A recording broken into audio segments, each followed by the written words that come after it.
జనసేన అధినేత పవన్ కళ్యాణ్ రాయలసీమ టూర్ ఖరారైంది. అందులో ప్రత్యేకించి అందరూ ఆసక్తిగా ఎదురు చూస్తున్నటువంటి టూర్ అని చెప్పచ్చు. ఎందుకంటే ఇంతకుముందు కూడా మనం ప్రస్తావించుకున్నాం, రాయలసీమను ఎందుకు వదిలేశారన్నటువంటి ప్రశ్నలు రేకెత్తుతున్నటువంటి సందర్భంలో 21 నుండి 23 దాకా కర్నూలు జిల్లా, 25 నుండి 27 దాకా కడప జిల్లా, 28, 1, 2 తారీఖుల్లో చిత్తూరు జిల్లాలో పవన్ కళ్యాణ్ పర్యటించబోతున్నారు.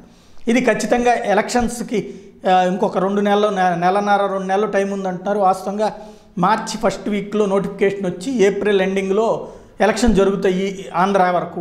మిగతా దేశమంతా జరుగుతున్నప్పుడు ఏప్రిల్ ఎండింగ్లో ఆంధ్రాలో జరుగుతాయి అన్నటువంటి ప్రచారం నేపథ్యంలో రాయలసీమ ఇప్పటిదాకా కూడా ఓ రకంగా చెప్పాలంటే వీక్గా ఉన్నటువంటి జనసేన, రాయలసీమలో మొదటి నుండి కూడా చెప్పుకున్నాం, 2 కుటుంబాల మధ్య ఘర్షణలతోనే చాలా నియోజకవర్గాల్లో ఆ కుటుంబం వాళ్ళు ఆ పార్టీ, ఈ కుటుంబం వాళ్ళు ఈ పార్టీలో ఉండి మూడో వ్యక్తుల్ని ఎదగనీయకుండా చేసి వాళ్ళల్లో వాళ్ళు దన్నుకుంటూ వచ్చారు.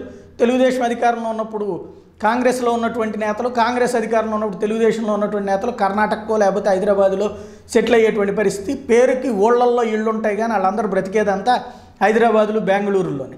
అట్లాంటి సిచ్యుయేషన్లో ఒక ఆల్టర్నేటివ్ ప్రత్యామ్నాయం అనేటువంటి పేరుతో వచ్చినటువంటి ప్రజారాజ్యం కూడా అక్కడ అందుకని ఏం సాధించలేకపోయినటువంటి పరిస్థితి వచ్చింది.